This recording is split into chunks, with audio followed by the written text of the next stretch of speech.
இந்தியாவினுடைய தலைநகரம் டெல்லி கடந்த 2 நாட்களாக கிட்டத்தட்ட ஒரு எமர்ஜென்சி நிலைமையில இருக்கு. ஏராளமான மாணவர்கள் தன்னெழுச்சியா நகரத்துக்குள்ள வந்து, வெறுமனே டெல்லி மாணவர்கள் மட்டும் இல்ல, சுத்தி இருக்கிற பல்வேறு மாநிலங்கள்லேருந்து, இன்னும் தொலைதூர மாநிலங்கள்லேருந்து கூட மாணவர்கள் அங்கு வந்து தொடர்ச்சியாக இந்த போட்டித் தேர்வுகள் குறித்த பிரச்சனை இந்தியாவினுடைய ரொம்ப ரொம்ப ரொம்ப காலமா நடக்கிற ஒரு பிரச்சனைன்னா இதுதான். கிட்டத்தட்ட 12 வருஷத்து வரலாறு அதுக்கு உண்டு. பாஜக ஆட்சிக்கு வந்த காலத்திலிருந்து இது ரொம்ப தீவிரமா இருந்தது. சுமாரா 150 கேள்வித்தாள்கள் வெளியில கசிஞ்சிருக்கு. சிஸ்டமேட்டிக்கா அவர்கள் இந்த கேள்வித்தாள்கள் வெளியில லட்சக்கணக்கான ரூபாய்க்கு விற்பனை செய்யப்பட்ட பிரச்சனைகள் எழுந்தது. இது எல்லாமே ஒரு உச்சகட்ட நிலையை நோக்கி சென்ற பிறகு மாணவர்கள் வேறு வழி இல்லாம நகரத்துக்கு வந்திருக்காங்க. இந்த போராட்டத்திற்கு பெற்றோர்களோட ஆதரவு இருக்குது. ஏராளமானவர்கள் வெளியூர்லேருந்து அங்கே இருக்கிற போராடி கொண்டிருக்கிற மாணவர்களுக்கு சாப்பாடு ஆர்டர் பண்ணி அனுப்புகிறாங்க. ஒருத்தர் போலீஸ் சுற்றி நின்று அடிக்கும்போது அதை வாங்கிட்டு நிற்கிறாரு ஒரு ஒரு இளைஞர். இன்னொரு மாணவி தன்னுடைய சக மாணவர்கள் அடி வாங்கக்கூடாதுன்னு கையை மறித்து போலீஸோட தடிகளுக்கு எதிராக தாம் முதுக காட்டிட்டு நிற்கிறாங்க. இந்த காட்சி எல்லாம் இந்தியா சமீப காலத்தில் பெருசாக பார்க்கல. குறிப்பாக இளைஞர்கள் அரசியல் மயப்படுத்தப்படலை அப்படிங்கிற குற்றச்சாட்டு உச்சத்தில் இருக்கும்போது முக்கியமான எதிர்க்கட்சிகள் இத்தகைய இளைஞர்களை திரட்டுவதற்கான வாய்ப்பு இல்லாமல் இருந்தபோது அல்லது திரட்டாமல் இருக்கிற ஒரு காலகட்டத்தில் சில மாதங்களுக்கு முன்பு ஒரு ஒரு எதிர்ப்பை காட்டும் முகமாக ஆதரிக்கப்பட்ட ஒரு பக்கம், இன்ஸ்டாகிராம் பக்கம் காக்ரோச் ஜனதா பார்ட்டி அப்படிங்கிறது. அது தலைமை நீதிபதி, உச்சநீதிமன்ற தலைமை நீதிபதி குறிப்பிட்ட கரப்பாம்பூச்சி மாதிரின்னு சொன்ன வார்த்தையை பகடி செய்வதற்காக உருவாக்கப்பட்ட ஒரு பக்கம் ஒரு அரசியல் மூமெண்ட்டாக மாறி இன்றைக்கு தலைநகர் டெல்லி கிட்டத்தட்ட மாணவர்கள் வசம் இருக்குது. மிக மோசமான ஒடுக்குமுறை, ரத்தம், பல மாணவர்கள் ரத்தம் சொட்ட சொட்ட தாக்கப்படுற காட்சியை நம்ம பார்க்குறோம். பத்திரிகையாளர்கள் தாக்கப்பட்டிருக்காங்க. பெல்லட் குண்டுகள், அந்த சின்ன சின்ன பல்ரஸ் மாதிரியான குண்டுகள் எங்கள் டெல்லியில் பயன்படுத்தப்பட்ட அதே இதற்கு முன்பு நம்மளோட நினைவை மீட்டு பார்த்தோன்னு சொன்னால் அது காஷ்மீரில் பயன்படுத்தப்பட்டது பெல்லட் குண்டுகள். ஆளை கொல்லாமல் மோசமான காயப்படுத்துகிற குண்டுகள் பயன்படுத்தப்பட்டதுன்னு சொல்லி ஒரு ஒரு போர்க்களத்திற்கு ஒப்பான சூழலில் டெல்லி இருக்குது. மெட்ரோ ஸ்டேஷன்கள் மூடப்பட்டிருக்கு. இந்த வழக்கை விசாரிப்பதற்கு அவசரமாக விசாரிக்க உச்சநீதிமன்றம் மறுக்குது. எங்களை டைமை வேஸ்ட் பண்ணாதீங்க அப்படின்னு நீதிமன்றம் சொல்லியிருக்கு. இது அவ்வளவும் இந்த காட்சிகளுக்கு பின்னால் ஒற்றை சம்பவம் இருக்குது அப்படின்னு நாம் நம்ப முடியாது. ஏன்னா பொதுவாக இந்திய சமூகம் மொத்தத்தையும் இழந்த பிறகு தான் போராட வெளியில் வரும். ஈவன் ஃபைனான்ஸ் கம்பெனியில் பணம் போட்டவங்க கூட அந்த கடைசி நம்பிக்கை போகிற வரை ஃபைனான்ஸ் கம்பெனியோட தான் சண்டை போட்டுட்ருப்பாங்க, ரோட்டுக்கு வரமாட்டாங்க. ஃபைனான்ஸ் கம்பெனி இழுத்து மூடிட்டு ஓடின பிறகு தான் வெளியில் வருவாங்க. கடைசி நேரத்தில் போராட வருகிற இந்திய சமூகம் ஏன் இந்த விஷயத்தில் டெல்லியில் கூடி நிற்கிது அப்படின்னா இதற்கான டேமேஜஸ் வேறு எங்கெங்கே எல்லாம் நடந்திருக்கும். இது வெறுமனே போட்டித் தேர்வுகளில் நீட் தேர்வு பிரச்சனை மட்டும்தானா? தர்மேந்திர பிரதானோட ராஜினாமா மட்டும் இந்த பிரச்சனையை தீர்க்க போதுமா? இல்லை மோடி அறிவித்திருக்கிற விசாரணை, அதாவது ஒரு சிறப்பு நீதிமன்றம் அமைச்ச விசாரணை, எப்போ 12 வருஷமாக நடக்கிற ஒரு பிரச்சனைக்கு இப்போ சிறப்பு நீதிமன்றம் வைக்கிறேன் அப்படின்னு சொல்லியிருக்காங்க. இதெல்லாம் போதுமா? இதனுடைய தொடர் டேமேஜ் என்ன? இது ஏற்கனவே 10 வருஷமாக நடக்கிற பிரச்சனையினுடைய தொடர்ச்சின்னா இந்த பிரச்சனை தீர இன்னும் எவ்வளோ நாள் ஆகும்? முதல்ல இந்தியாவினுடைய கல்வி சூழ்நிலை முன்னெப்போதும் இல்லாத வகையில் வேர்ஸ்ட் ஆயிருக்கு. நீங்கள் இந்த பேப்பர் லீக்குங்கிற ஒரு பிரச்சனை மட்டுமல்ல, பேப்பர் லீக்கும் கூட ஒரு இண்டஸ்ட்ரி மாதிரி ரொம்ப சிஸ்டமேட்டிக்காக ஆர்கனைஸ்டாக நடந்திருக்கு.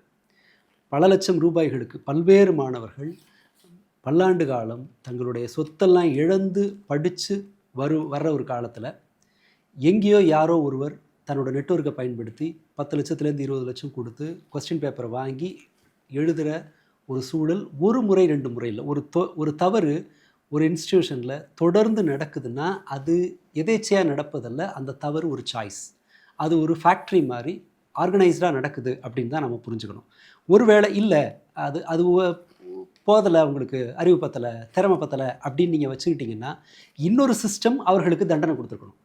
இந்த விசாரணையில் இது குறித்த இந்த 150 வழக்குகளில் சுமாராக 150 வழக்குகள் இருக்குது. இந்த 150 வழக்குகளில் விசாரணை தண்டனைங்கிறது கிட்டத்தட்ட கிடையாது. குறிப்பாக ஒன்றிய அரசு விசாரிக்கிற சிபிஐ, இடி இதில் கன்விக்ஷன் ரேட்டு 0. இதுதான் யதார்த்தம். இந்த கல்வித்துறை சீரழிவு அப்படிங்கிறது பல்லாண்டு காலமாக இருக்குன்னாலும் கூட அது டாப் கியரில் போகிறது பாஜக ஆட்சிக்கு வந்த பிறகு தான். பாஜக கல்விக்கு ஒதுக்குகிற நிதியை கணிசமாக குறைச்சிருக்கு. உண்மையில் சொல்லணும்னா கல்விக்கு ஒதுக்கப்படுகிற நிதி பல மடங்கு அதிகரிச்சிருக்கணும். மாறாக இவர்கள் குறைச்சிருக்காங்க.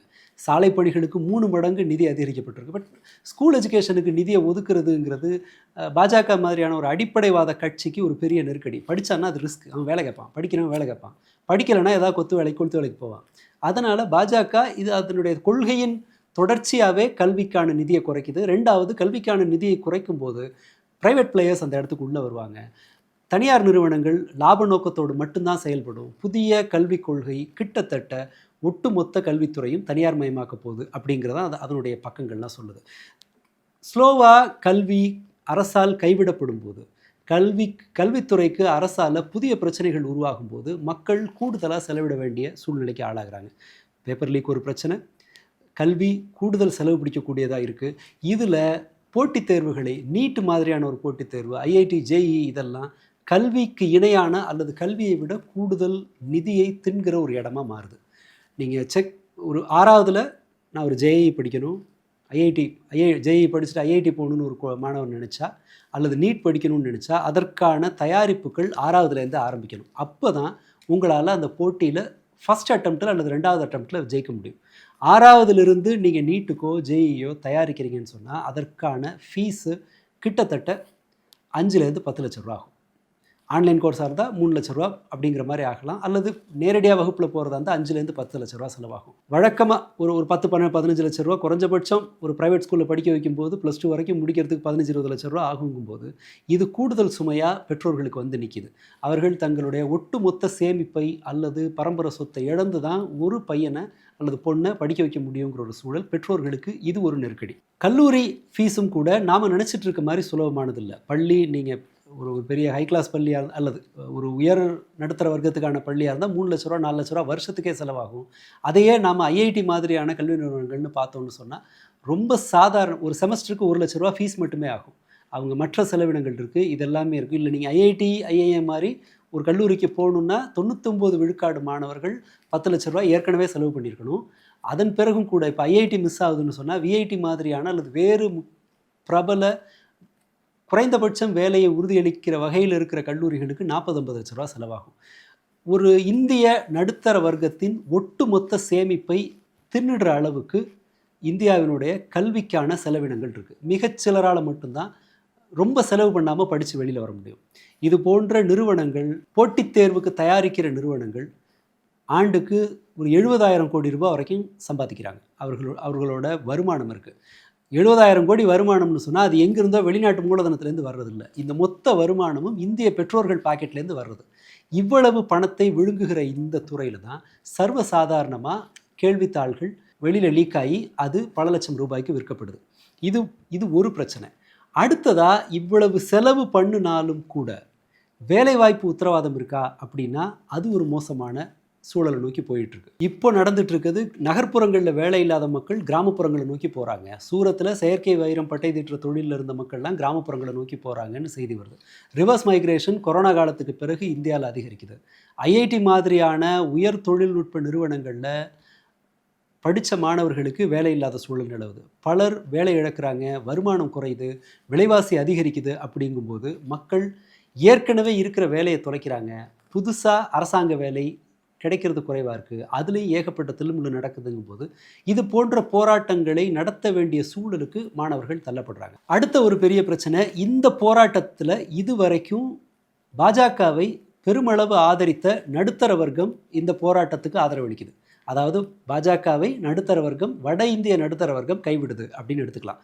என்ன காரணம் அப்படின்னு பார்த்தோன்னா, கல்வி, வேலைவாய்ப்பு இது எல்லாமே, அதாவது உயர்கல்வி, சிறப்பான ஸ்பெஷலாக இருக்கிற கல்வி, மருத்துவம், ஐஐடி மாதிரியான நிறுவனங்களில் பொறியியல் படிக்கிறது, இது பிறகு அரசாங்கத்தினுடைய அதிகாரிகள் மட்டத்தில் இருக்கிற வேலை, இது எல்லாமே சிஸ்டமேட்டிக்கலாக பணக்காரர்களை நோக்கி தள்ளப்படுது. நிறைய செலவு பண்ணிங்கன்னா உங்களால் ஈஸியாக ஒரு எக்ஸாமை கிராக் பண்ண முடியும்.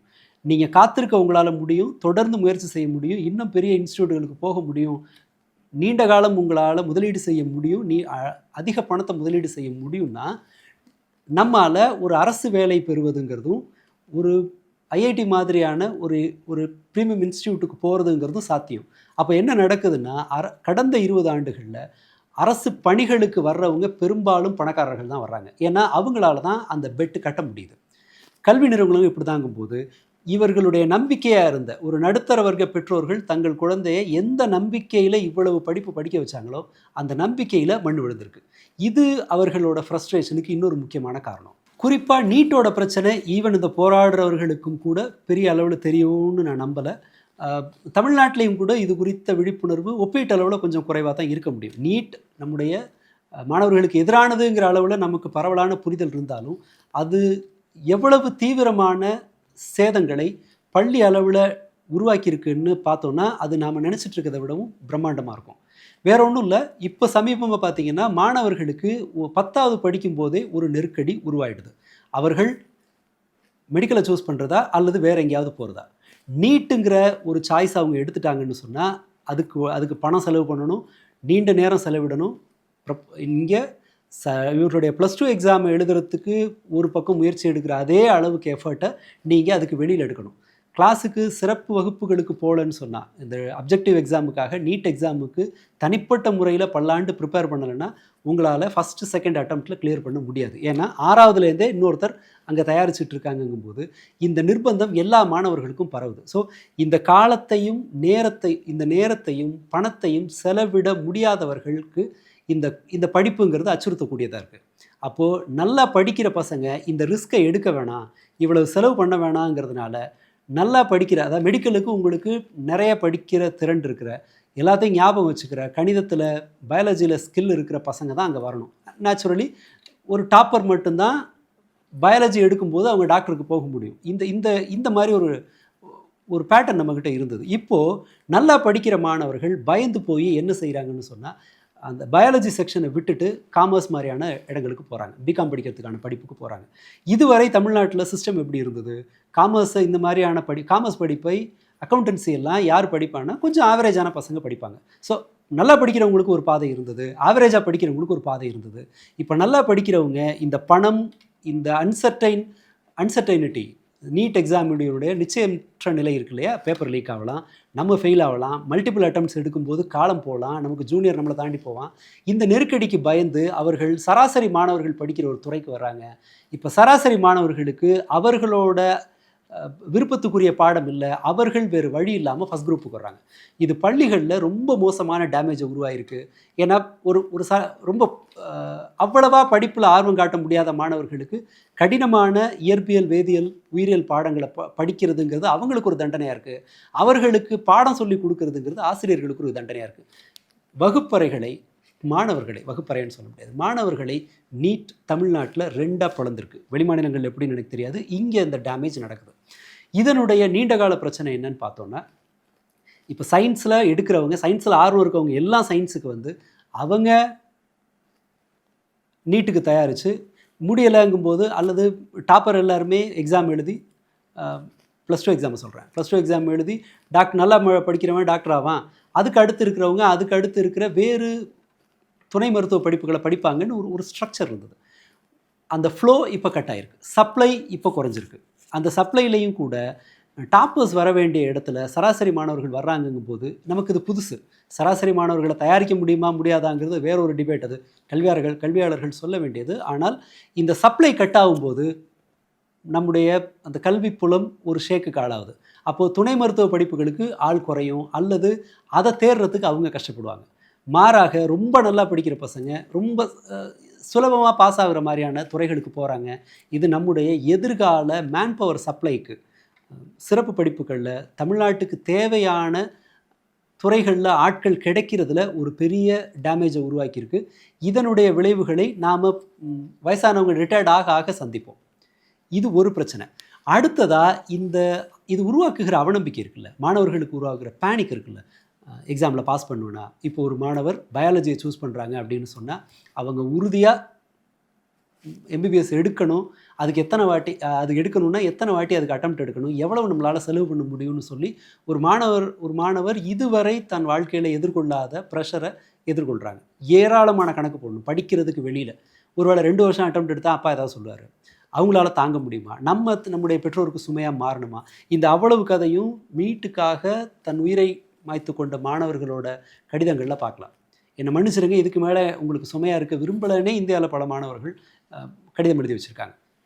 ஸோ இது உளவியல் ரீதியாக மாணவர்களை ரொம்பவும் தாழ்வு மனப்பான்மைக்கு தள்ளுது. அடுத்ததாக இந்த பேப்பர் லீக் ஒரு ப்ரெஷர். பேப்பர் லீக் ஆகி 2வது வாட்டி எக்ஸாம் எழுதணும் அப்படிங்கும்போது அது அவர்களை இன்னும் இதுக்கு மேலே என்னால் முடியாதுன்னு சொன்ன மாணவர்கள் உண்டு.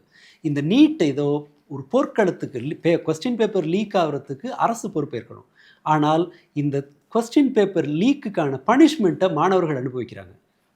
இராணுவம் கொஸ்டின் பேப்பரை கொண்டு வந்து கொடுக்குது, காதுக்குள்ளே டார்ச் அடித்து பார்க்குறாங்க, சட்டை எப்படி போடக்கூடாது, கொலுசு போடக்கூடாது, இது செய்யலாமா செய்யக்கூடாதா. ஒரு மாணவர் அமைதியாக வந்து ஒரு தேர்வு பல்லாண்டு காலம் தயாரிக்கிற ஒரு மாணவர் அமைதியாக நிதானமாக வந்து தேர்வு எழுதுகிற சூழல் இல்லாமல் யாரோ செய்கிற தப்புக்கு சாதாரணமாக கடைக்கோடியில் இருக்கிற மாணவர்கள் பதறி போய் பேயரைஞ்ச மாதிரி உள்ள தலைக்கு ஹேர் பேண்ட் போடும். எது விதி, எதுக்காக நம்மளை நிறுத்துவாங்கன்னு தெரியாமல் அலைக்கழிப்பு நடந்தது. ஒரு காலத்தில் வந்து தமிழ்நாட்டு மாணவர்களுக்கு எங்கேயோ கொண்டு போய் சென்டர்லாம் போட்டிருந்தாங்க. அலைக்கழித்து கிட்டத்தட்ட ஒரு தீவிரவாதியைப் போல, குற்றவாளியைப் போல மாணவர்களை நடத்தி, தீவிரவாதின்னு சந்தேகிக்கிற ஒரு நபரை போல நடத்தி இந்த தேர்வு என்பதே மாணவர்களை அச்சுறுத்தக்கூடியதாக மாற்றினாங்க. இது ஒரு விதமான உளவியல் ரீதியான தாக்குதல். அவர்கள் தங்களால் முடிந்த அளவுக்கான பதிலை கூட அந்த இடத்துல சொல்ல முடியாது. இதை ஏன் செய்கிறோம், எதுக்கு செய்கிறோம், இதை மாற்றுறதுக்கான எந்த முயற்சியையும் இந்திய அரசு எடுக்கலை. ஆனால் இந்த தப்பு எல்லாமே அவங்களோட குடையின் கீழே நடந்தது. அவங்க நிழலுக்கு கீழே, அவங்க காலடியில் நடந்த குற்றங்களுக்கு பல லட்சம் மாணவர்கள் தண்டனை அனுபவிச்சாங்க. இது மாணவர்களை எந்த அளவுக்கு நெருக்கடிக்குள்ளாக்கி இருக்குங்கிறத இது போன்ற போட்டித் தேர்வுகளுக்கு தயாராகிற இடங்களில் நடக்கிற தற்கொலைகள் அல்லது இது போன்ற நீட் தேர்வுக்கு முன்பும் பின்பும் நடக்கிற தற்கொலைகள், மன உளைச்சலை நம்ம கணக்கு போட்டோம்னாலே எவ்வளவு தீவிரமானது அப்படிங்கிறது நமக்கு தெரியும். இந்த பிரச்சனை ஏன் தமிழ்நாட்டில் ஒப்பீட்டளவில் குறைவாக இருக்குது, வட இந்தியாவில் அதிகமாக இருக்குன்னா, வட இந்தியா தென்னிந்தியாவை விட வறிய நிலையில் இருக்கிறது. அங்கே வேலைவாய்ப்பு குறைவாக இருக்குது, மக்கள் எண்ணிக்கையில் அதிகமாக இருக்காங்க, சீட்டு கம்மியாக இருக்குது, போட்டி நிறைய இருக்குங்கும்போது அவர்களுக்கு இந்த பிரச்சனையினுடைய ஹீட் புரியுது. அவங்க வாழ்க்கையே அடமானம் வச்சு இந்த தேர்வுகளை எதிர்கொள்கிறாங்க. அதனால் இந்த பிரச்சனை அங்கே தீவிரமாக தெரியுது.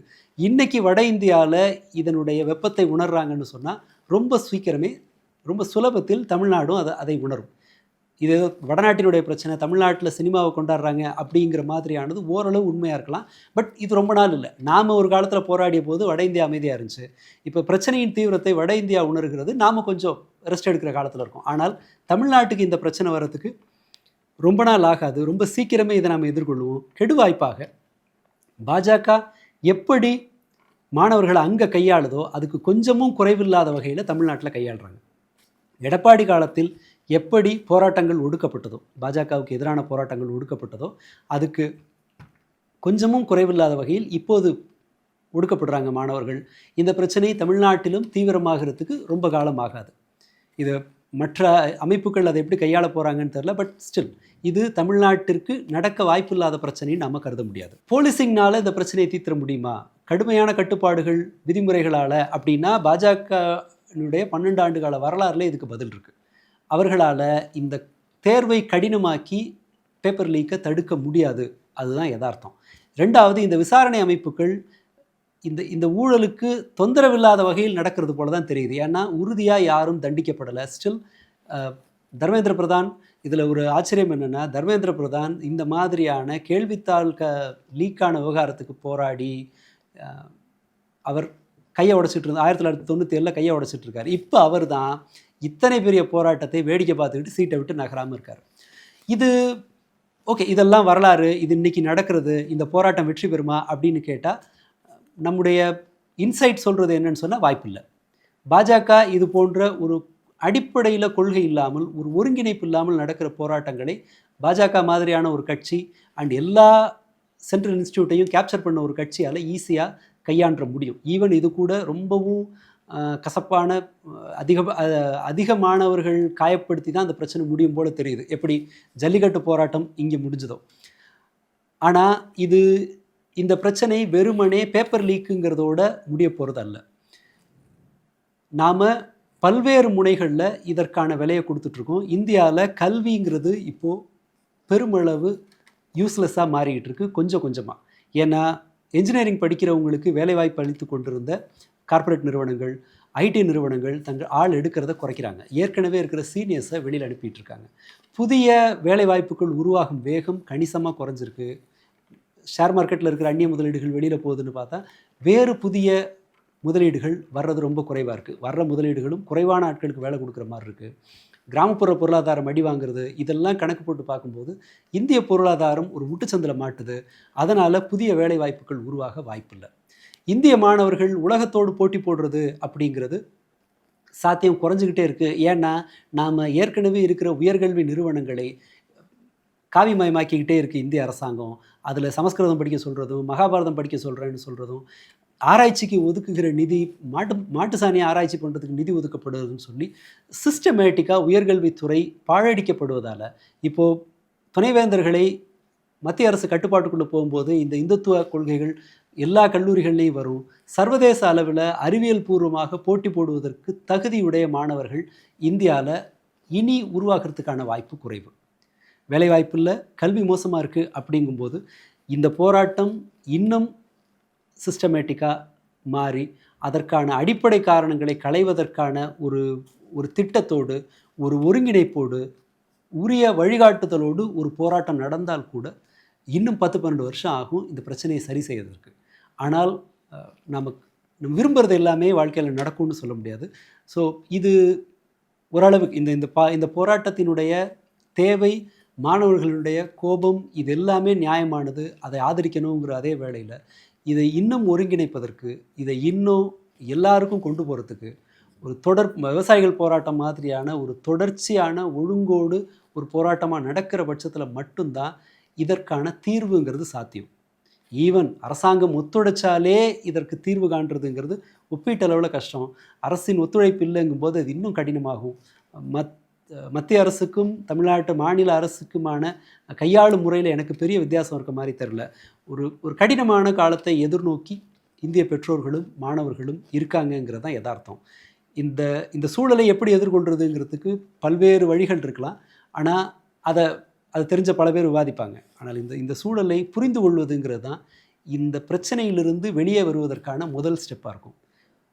அதை நோக்கி நகர்த்துறதுக்கான ஒரு ரொம்ப ரொம்ப சின்ன ஸ்டெப்பு தான் இந்த வீடியோ. நன்றி.